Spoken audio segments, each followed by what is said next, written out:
उबड़े होते हैं, ये जो झुके हुए होते हैं, इनसे सावधान रहना चाहिए। मंथरा भी झुकी है, पर इसका झुकना विनम्रता नहीं, ये इसकी मजबूरी है। तो मजबूरी के कारण जो झुकता है, समझ जाओ ये खतरनाक है।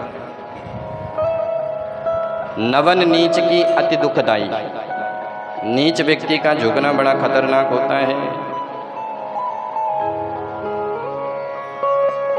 सर्प जब झुकता है तो समझ जाओ ये काटने के लिए झुक रहा है।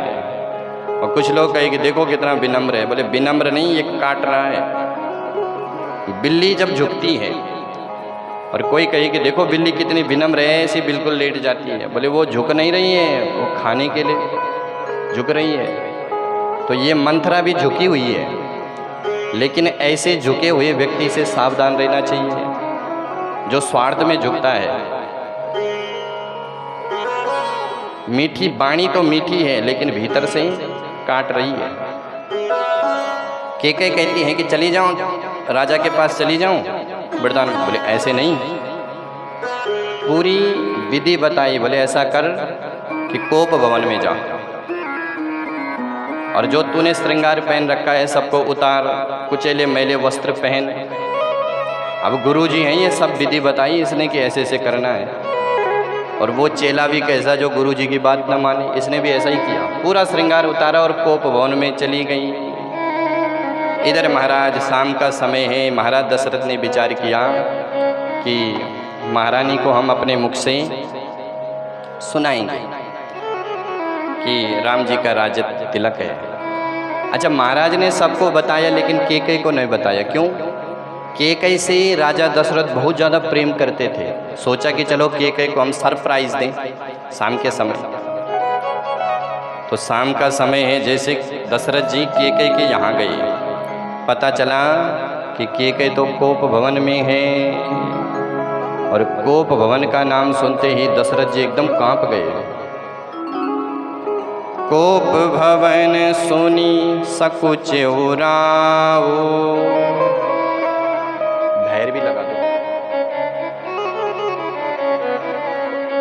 कोप भवन सुनी सकुच उराओ, कोप भवन सुनी सकुच उराओ, कोप भवन सुनी सकुच उराओ। भयवश अगहुड़ परहि न पाओ, भयवश अगहुड़ परहि न पाओ।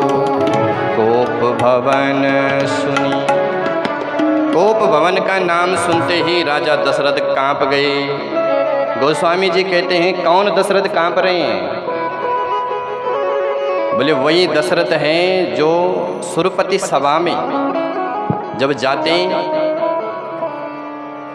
तो देवराज इंद्र उनके लिए आधे सिंहासन को खाली कर देते। सुरपति बसई बाह बल जाके, नरपति करई सकल रुकता के।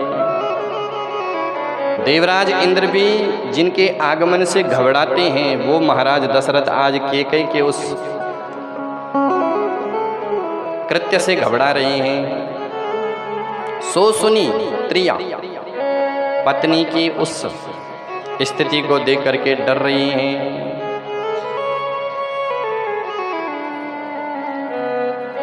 महाराज दशरथ केकई के पास गए, केकई की स्थिति को देखा, बिल्कुल विकृत स्थिति है। तो महाराज दशरथ ने बार बार मनाने का प्रयास किया, बार बार कह राओ सुमुख सुलोचनी पिक बचनी, हे सुलोचनी, हे सुमुखी, हे गजगामिनी, हे पिक